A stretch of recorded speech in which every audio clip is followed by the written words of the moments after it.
Evening everyone and welcome to SUTV Live. After 16 days without a game, the Blades head to the capital for their biggest test yet to take on the Championship leaders Fulham. Team news is on the way along with the best possible build-up to kick off at 7:45. We'll be hearing from Paul Heckingbottom, David McGoldrick, Ollie Norwood, and there's an exclusive interview with John Egan. And we'll bring you right up to date with the progress of our under-18s and under-23 sides as well. It's all right here on SUTV Live.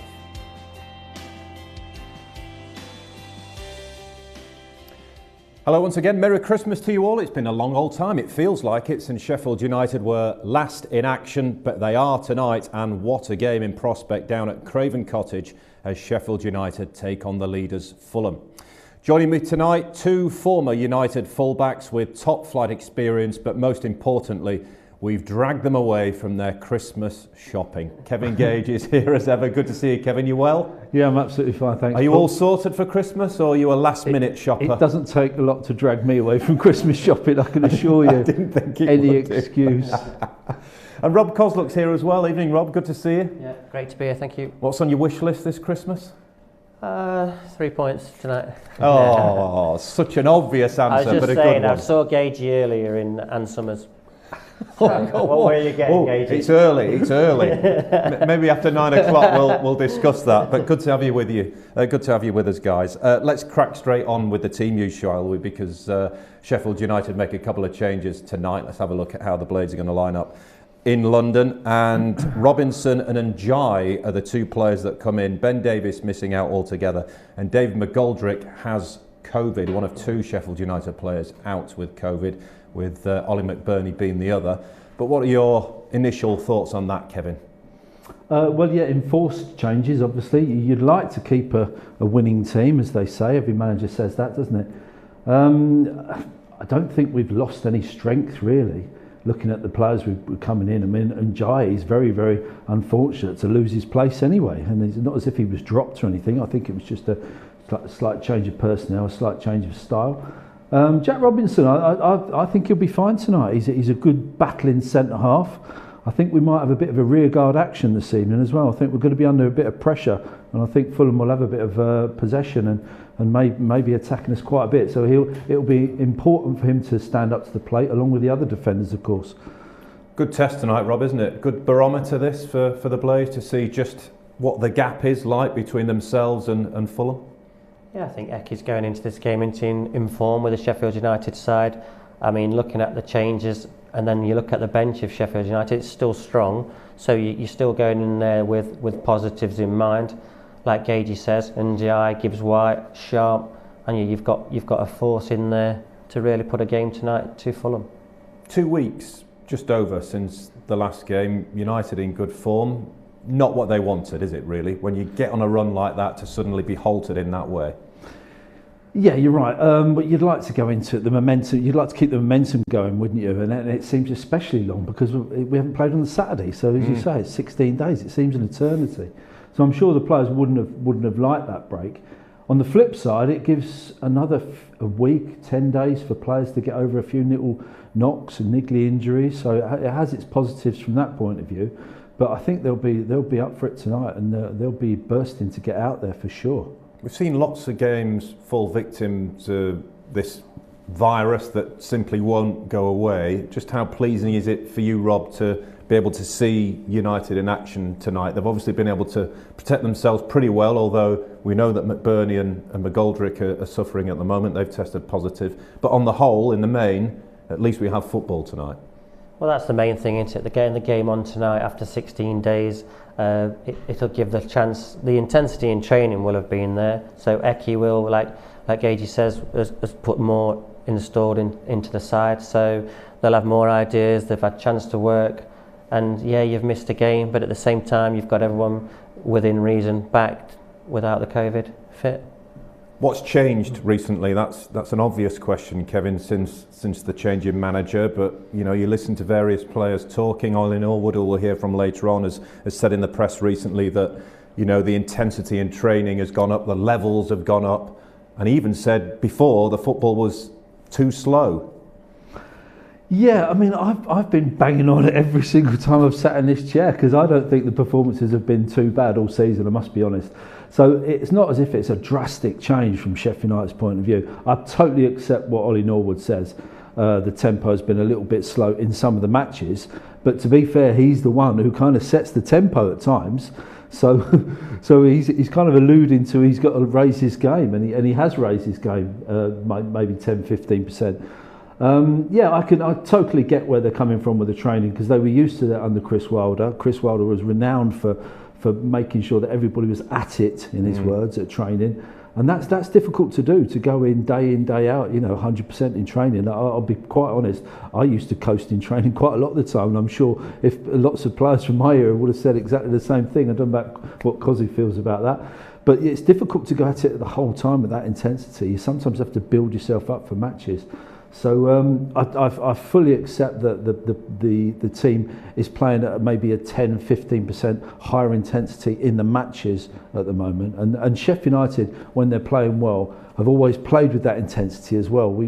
Yes, we can stroke the ball about here, there, and everywhere, but we've always got that little bit of grit and determination, and that's that little edge that gives us a good team. There's one player on the opposing side tonight that obviously the Blades will be extremely wary of, Rob, and that's a certain Alexander Mitrovic. I mean, the guy is on fire, isn't he? 21 goals in 22 games already this season. Phenomenal. Yeah, he's a great player for the Championship, isn't he? And he, like you say, he belongs probably higher. But at this stage tonight, you've got to try and cut his supply because he does have weaknesses. Probably would his pacing behind? Would he create anything? So he has to have the supply into him to have those sort of stats. So it is important tonight for Sheffield United to reduce his supply. Yeah, that's the key, isn't it? If he doesn't get the ball, the obvious thing is he can't do anything with it. Yeah, so he's the one that finishes it off, but they have got some seriously good forwards, haven't they? They've got two excellent wingers. They've got some creative midfielders. Going forward, they are a real force as they're about 51 goals, haven't they? They've scored in 22 games, so like nearly 2.5 goals a game, which is phenomenal, really. So going forward, they are something else. As I said earlier, I think it could be a bit of a rearguard action for us this evening, and we have to stay in the game and cope with them. However, they have drawn their last 4 games, so maybe they're just off it slightly of late. Maybe it is a good time to go there after all. Well, let's hope so. Yeah.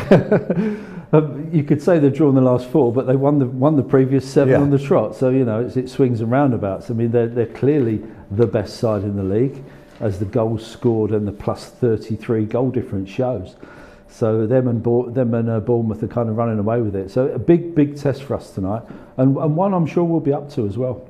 More from the guys to come in just a short while, but let's hear now from Chris Basham, who I caught up with a short time ago upon his arrival at Craven Cottage. Chris, first of all, you must be itching to get going tonight after what feels like a lifetime since your last game. Yeah, there's been a lot of surroundings. There's been a lot of phone checking from the lads to see if the game was actually going to be on. I think we're just dead itching to get going because we want to keep the form that we've got up, and we want to get out here against top of the league and try and put a statement down. Is this a good barometer for you guys to see how far you are behind the leaders at the moment? Yeah, definitely. And there's a bit of excitement in the dressing room as well. We want to obviously go out there, we're going to have a good following of fans, and we want to go out there and put a performance on and carry on the form that we're on, because there's a busy period coming up where you can win 1 or 2 games, you can be right up there, or you can lose 1 or 2 and you can be looking over your shoulder who's catching you up. So we need to make sure we produce today, and it'll be a special result if we get it. They've got the best striker in the league. He's flying, isn't he, again, Alexander Mitrovic. What plans have you got to try and stop him? Hopefully John Egan can hit him. No, we've obviously got to stop him. He's very strong. He's creative. He does really well against us over the years, and it's not just him as well. They've got exciting wingers, people who can perform on the pitch as well. So it's going to be one of them games where we have to do our best as a back 3, back 5, whatever it is, and make sure we're aggressive on the front foot. Is it about stopping the service in many ways to Mitrovic? If he doesn't get the ball, he can't do anything with it. Definitely. Anybody's movement in the box, set plays. He's an out-and-out goal scorer, a bit like what we've got up front as well. We've got Billy Sharp, so hopefully that he can produce for us tonight as well. Fingers crossed for 3 points. All the best. Thank you. Cheers. Thanks. No. Well, that was Chris Basham. These are live pictures from Craven Cottage, proper football ground as well. I love going there, and hopefully it's an enjoyable trip for Sheffield United tonight. But I love the way, Kevin, that he passed the responsibility to John Egan in that interview to say he's the one that's going to pick him up. But that potentially has all the makings of a great battle tonight, Egan against Mitrovic. Yeah, I'm not sure that's actually the correct tactic.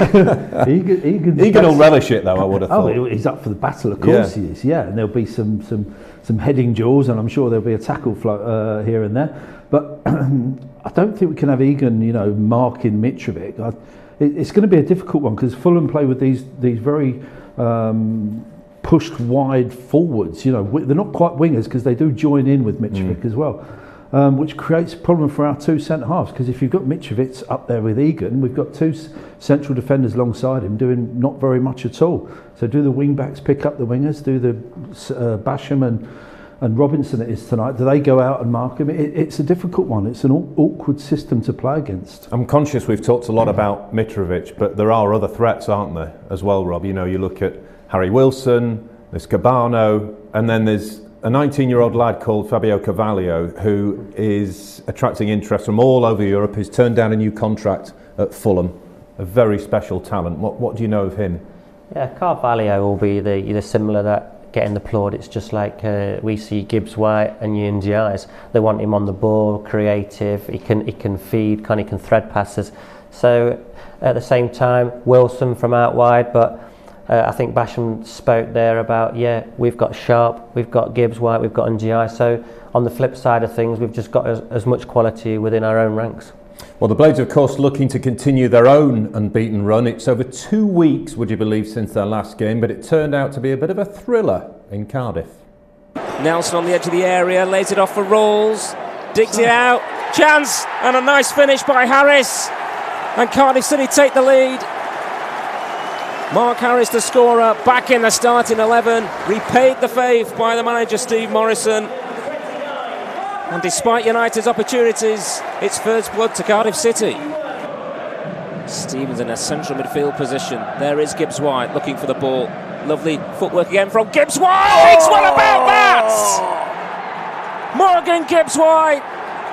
Tremendous finish from the Wolves loanee. His 5th goal of the season. And no doubt that's his best. Plenty in red and white in the penalty area. Lovely football by Sheffield United. Gibbs White, belly shot! Sensational play by Sheffield United. And it's the captain there again to give the Blades the lead. His 7th goal of the season. And Sheffield United have come from behind to lead by 2-1. Cardiff are going to come out a bit now, as you'd expect, even with 10 men. They've got nothing to lose. And then Sheffield United, as a result, can pick them off on the counter-attack. And here's Morgan Gibbs White sprinting forward for the Blades. Shot to his left, McGoldrick to his right. David McGoldrick! It's there! David McGoldrick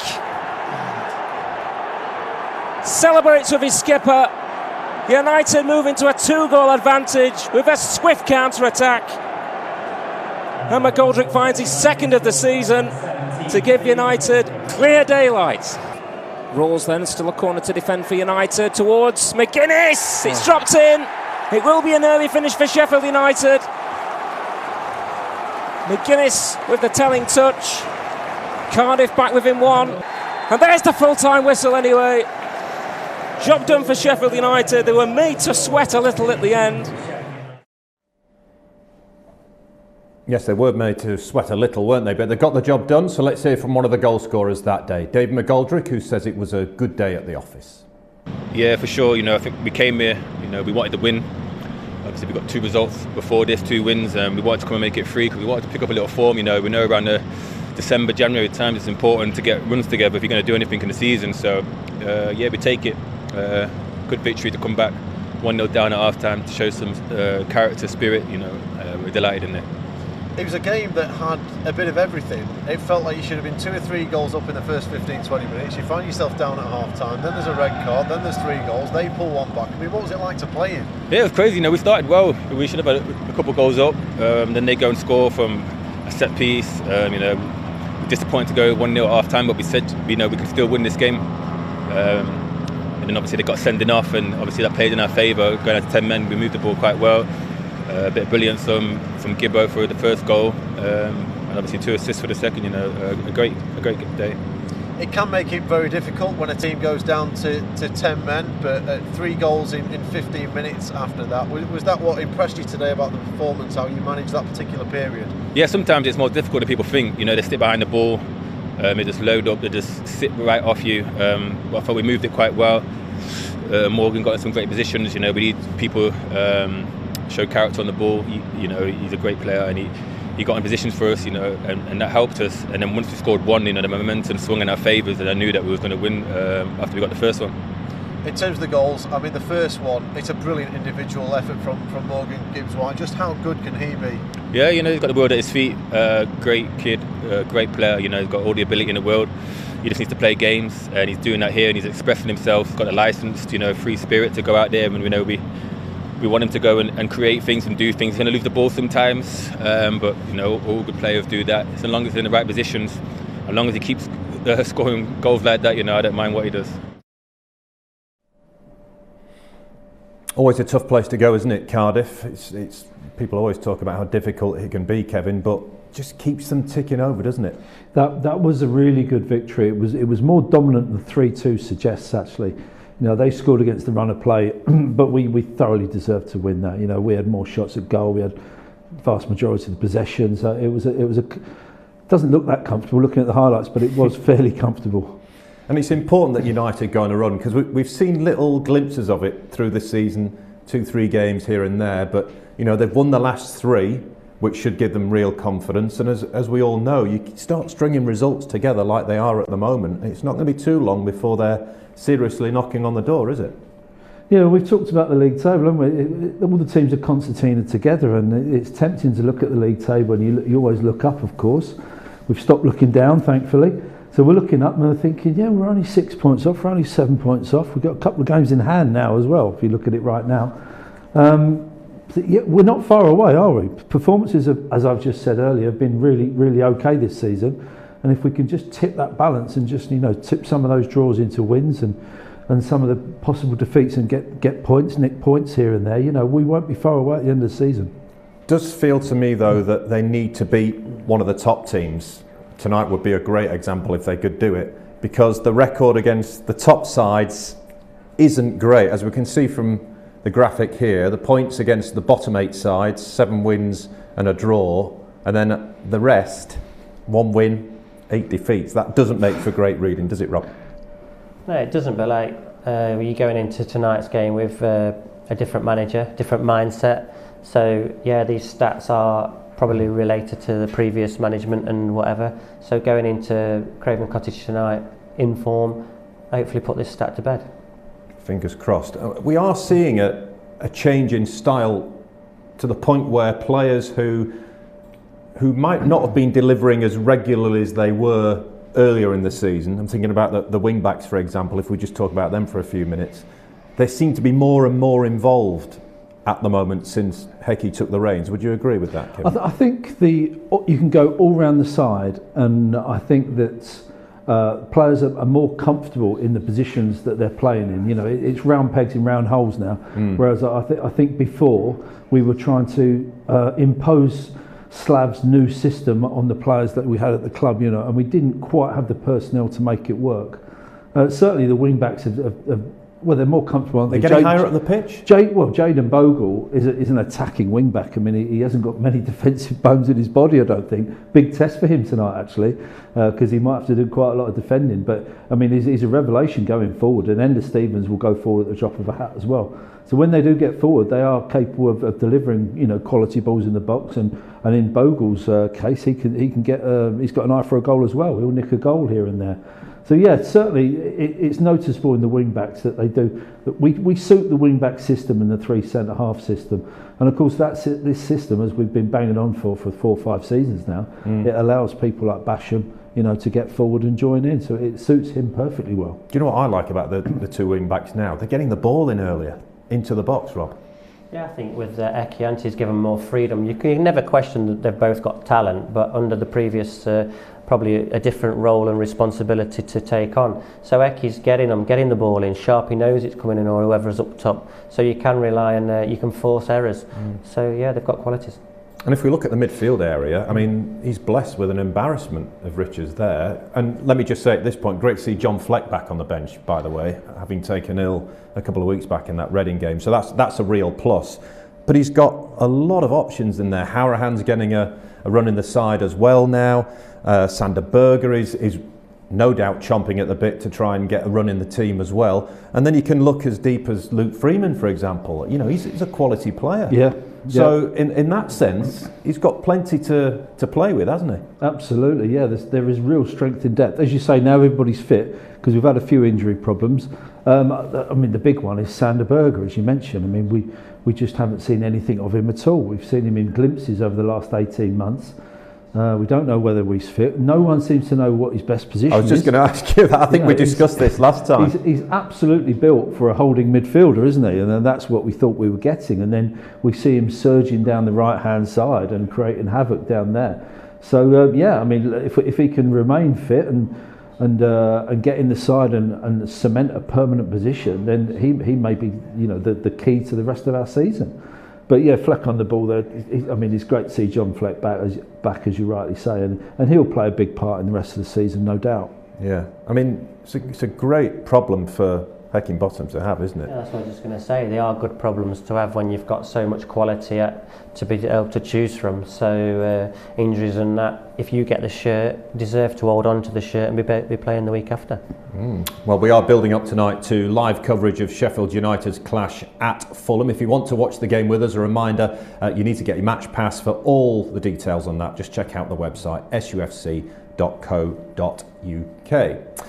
We're just going to break off for the next few minutes and look at Sheffield United's other side, starting with the under-18s, who, if you didn't know, are going really well this season. They're having an excellent campaign, and their latest victory came in the FA Youth Cup last Wednesday. This game was full of drama. Kevin, did you see this?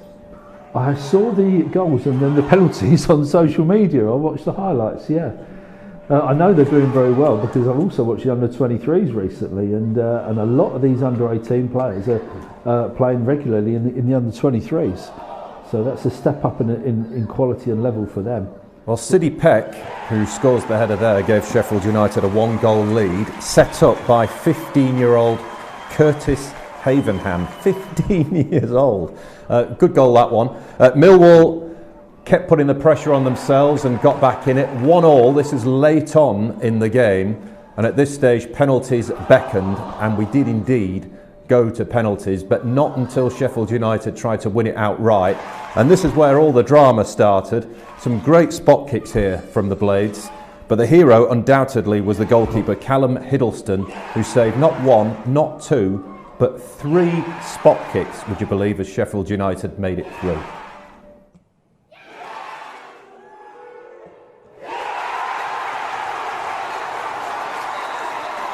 Well, Dale, that was a roller coaster. A fantastic ending for the lads. Just sum up how you're feeling after that. Yeah, I'm just happy for the boys. I think I think they deserved it in the end. I think we played some really good stuff at times. We missed a couple of chances, obviously, in the second half, and then at the end of during the extra time period, and obviously with them scoring in the 19th minute, it was a bit of a killer blow. But I know it's not a full house. It's not a first team game. But Billy Blacker taking a penalty at under 16 at Bramall Lane in a Youth Cup. In a pressure situation, it will do his development and his future when he plays in games the world of good. Yeah, I'm buzzing after them 3 penalty saves. Obviously, the team played well. Tough game, it's always going to be tough. Millwall at home, but I'm just glad to save the pens and help the team out. Last year, obviously, it was incredibly tough the way we went out. That kind of make up for it a little bit to get those celebrations tonight. Everyone's together, everyone's as one. All the academy, all is one, so it just sums it up really. And he deserved that. He's worked hard, and just like the Ulrich, to be fair, I said it to him at the end there, that's sometimes for their own development better than actually winning the game over 90 minutes. So the under-18s going well under Derek Geary, and the under-23s, their latest success as they begin their title defence this season, that was against Crewe. They won this one by 2-0. Hassan Ayari and Will Asula with the goals in this one. And what's becoming quite apparent here, fellas, is there is an obvious pathway from 18s to 23s, a lot of success, and some of the lads in the under 18s are featuring quite regularly for the under 23s as well, Kevin, which has to be a real plus. Yes, absolutely. It's all good experience for them, isn't it? I just going to the 23. I was at this Crew game actually and did the commentary, and really impressive performance. I mean, it could literally have been 6 or 7-0. I think it was 2-0 in the end, but they really did dominate.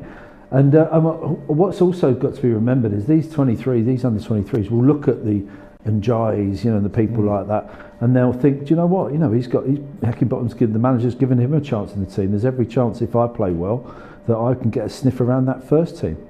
Will Asula on the score sheet there is an absolute giant as well. Took his goal really well. But some notable names, Karen Gordon springs to mind, who's on loan at Boston, but obviously couples that with playing for the 23s as well. Will Asula we've mentioned. There's Harrison Neal as well. He's been on loan at Kettering. And Rob, I know you've got a lot of interest in kids coming through at football clubs and watching how they develop. How up to speed are you with some of the names that we're seeing here for Sheffield United? No, very up to date with the Sheffield United, and I like how from Derek Geary up until to the first team, how they do develop kids off taking the ones out on loan to get them the experience, blood your youngsters in the 18s, you had 15-year-olds playing the 18s, and then the 23s, rather than concentrate purely on we must get a result in this. The result is NGI out here. They're your results when you bring the kids through by doing it right from the day one. And that's what the club wants under this new vision. They want the clubs to produce their own talent and get them in the first team, put them in a position where they can affect first team matters out on the field. Yeah, and to be honest, much as the fans like multi-million-pound signings, we all get a bit excited. It's wonderful, isn't it, to see some of the young kids coming through. And we say young kids, they're not kids anymore, are they? They're grown men. Well, unless you're 19, a 15-year-old 21. Yeah, he's a kid, yeah. But it's good to see some homegrown players coming through, and we touched on this after all the news came out about the appointment of Heckingbottom. As long as all the fans and the pundits, the analysts, and people like ourselves, commentators, as long as we know which way the club's going to go, then it's up to us to get behind it and to roll with it. We won't be expecting big multi-million-pound transfer window signings. That's the way we're going to go. We're fine.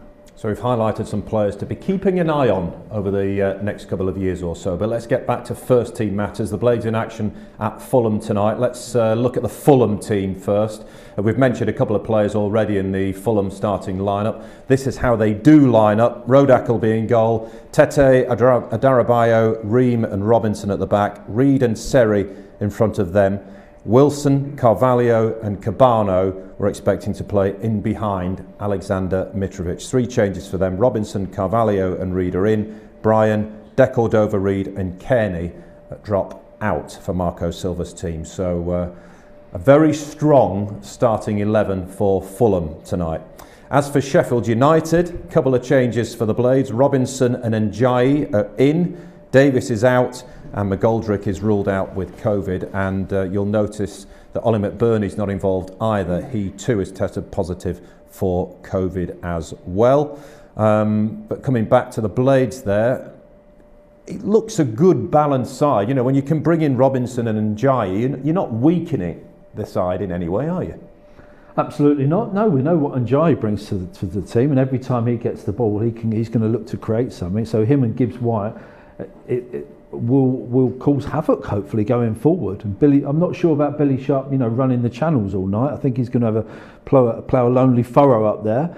Just interesting that Oliver Burke's been come out from the cold and been put on the bench. But funnily enough, it's the kind of game you could bring him on as sub, and with his pace and his power, it could be just the thing we need after 65, 70 minutes.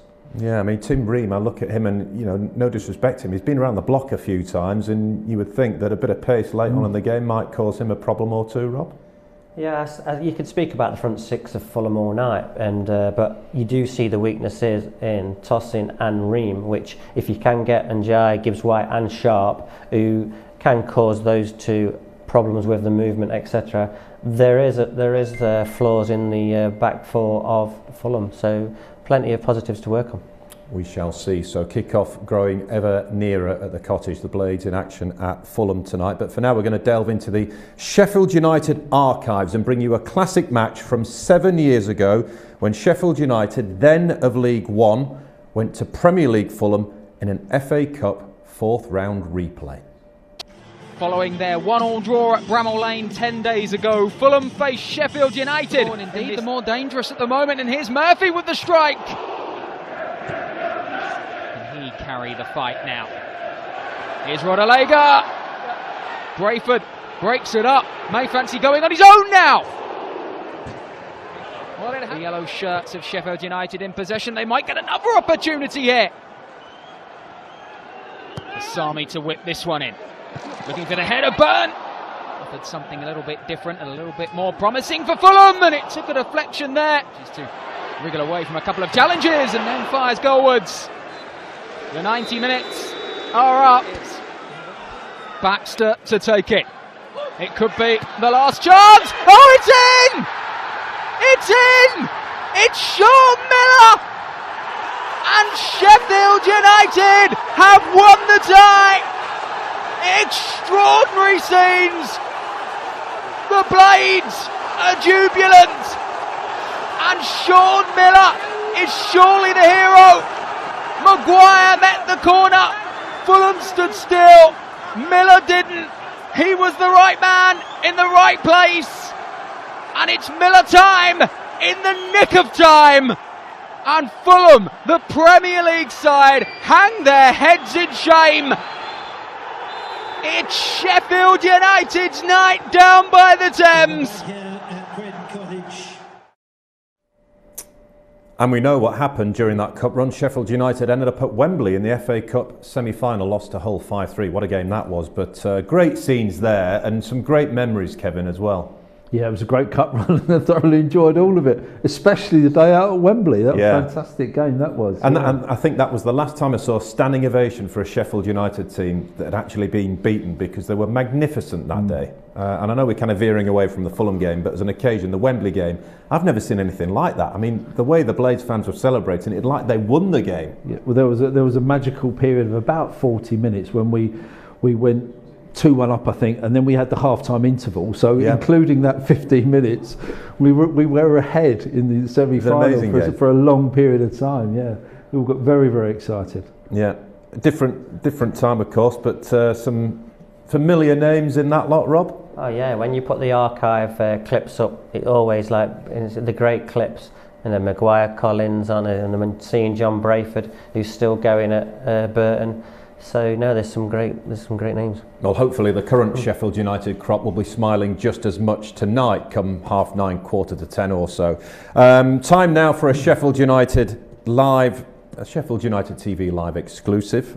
John Egan's been telling Matt Young about the recent upturn in form and the role that new manager Paul Heckingbottom has played in that. John, unbeaten in 4 games now. How well is it going for you and for the team under the new manager? We've obviously put in some good performances, got some good results which we've deserved. So we want to keep the momentum going now and keep taking it into the next game. We've said before that 2, 3, 4 wins can change things very quickly in this league. We're beginning to see the fruits of that in the table at the moment. Football's all about momentum, and we've worked really hard to try and turn a corner. We've still got a lot of games left, but you want to get points on the board as soon as possible, and we just have to keep looking forward to the next game to try and do that and try to take 3 points now in the next game. The team's showing real character as well, having to come from behind, away from home, and get results, and you must be really pleased the way things are going at the moment. Listen, we all know the start of the season probably didn't go the way we wanted it. We believe that we can do well, and we can beat anyone when we're on our game. So I think we're starting to show signs of us improving as a team, and obviously results have followed that. So if we can keep training hard, get the performances right on the pitch, the results should follow. And for you personally, some clean sheets in recent weeks as well as a defence. You must be really happy with that too. Yeah, it's been very important to keep clean sheets. We didn't manage to keep one for a while, and now we've managed to pick up 2 or 3 on the bounce. So it was good, and you know, we have to try and build from a solid base. You know, if the lads are putting the ball in the back of the net, clean sheets give us a big chance to do very well this season, and you know, it's going to be something that we're going to have to keep trying to achieve. And you're Sheffield United's only ever present in the Championship this season, so things must be going well for you personally too. Yeah, listen, you know, I'm always ready to give my all for the team, and you know, the games come thick and fast in this league, so you have to be ready, you have to be recovering well, and you know, you have to be doing the right things on and off the pitch to, you know, to keep making yourself available for selection, and you know, hopefully we can go into this Christmas period now after, you know, picking up a few good results, and hopefully we can carry that on. 2 big tests coming up against teams that are high in the division, a challenge I'm sure that you're relishing. Yeah, you know, you can only look to the next game. You know, we're gonna be ready for it, and we're gonna do our work on the training ground now this week to get ready for it. You mentioned the Christmas games coming up. That's obviously always a big challenge, and it'll be important to use all the squad, I'd imagine, over the next few weeks. Yeah, listen, we have a big squad. You know, the quality in the squad is top notch, and you know, we've got a lot of quality players who, you know, mightn't be playing as much as they want to, but you know what it's like. The games come thick and fast. Everybody's going to have to be on their toes, ready to contribute, and you know, we have seen that already, and we will see that you know, it's a squad game, and people are ready to step in and perform whenever called upon. Yeah, he's been the one constant in that Sheffield United defence this season, Kevin. Just how important is John Egan to this team? Well, he's vital, isn't he? I think it's especially vital when we play with the 3 centre-halves, because I think we're using him in his best position. I talked earlier about the round pegs in round holes, and I think that applies to him. He always looks a lot more comfortable in the middle of a 3 than he does in the 2 centre-halves. So yeah, and he's a leader, isn't he? He's a warrior and he's a leader. So he sets the tempo of the defence. So big game for him tonight. He's going to have a lot of work to do, I think. We're going to let you go and get ready for the commentary, but before you do disappear, what's your prediction tonight? I think we will do extremely well to come away with anything tonight. So I'm just going to sit on the fence and go for a high-scoring draw. High-scoring draw, right? Okay, we'll see whether that comes to fruition. I think that's the first time you've sat on the fence this season, so we'll allow you that one, but no more from this point on. Kevin's going to go and get ready for the commentary, and whilst it does that, let's hear from Oliver Norwood, who looks ahead to the challenge of facing one of his former clubs tonight. He, of course, helped Fulham to promotion through the playoffs 3 years ago. Yeah, they're a fantastic side, top of the league by right. Probably the best striker in the league. How many goals has Mitchell got now? 22, 23? Yeah, so something like that. It's not bad, is it? Could do better. Yeah, they've got threats all over the pitch, haven't they? And you know, we're well aware of what we need to do, and the game plan, you know, will be set out by the coaching staff, and we'll go there with clear heads on what we need to do and try and get a result there. Because it's almost like another test of where Sheffield United are at, isn't it, really, as regards to that picture? Yeah, I agree, yeah. As you said, they're top of the league. We're chasing down, you know, I don't know if we dropped positions because we didn't play. I don't really look at the position in the league yet, to be honest. But we're chasing down whoever's in front of us, and then the next one, the next one, the next one. And as you say, it's, you know, we're not expecting an easy game at Craven Cottage. We're not under any illusions. It's going to be difficult, but looking forward to the challenge, and hopefully we can keep moving in the right direction. Place you know well. Does it bring back happy memories? Definitely, yeah. One season there and one of my promotions, so yeah, it was obviously, you know, a wonderful football club, historic, great place to play football. One of the best grounds in the country still for me. You know, quite old school and quite what I call the old stadiums with the history and stuff like that. But yeah, great place to be. But no doubt about it, I'm fully Sheffield United, and you know, friendships and all that can go out the window for 90 minutes, and I'm sure we'll be friends again after. So those are the thoughts of Ollie Norwood ahead of tonight's game. Let's hear now from the Blaze boss Paul Heckingbottom and how he plans to stop a certain Alexander Mitrovic. Your plan is to be wary of him. He needs service, you know, but if he gets service, he scores goals. So it's a plan for him. Anywhere in the final third is dangerous, especially in and around your box.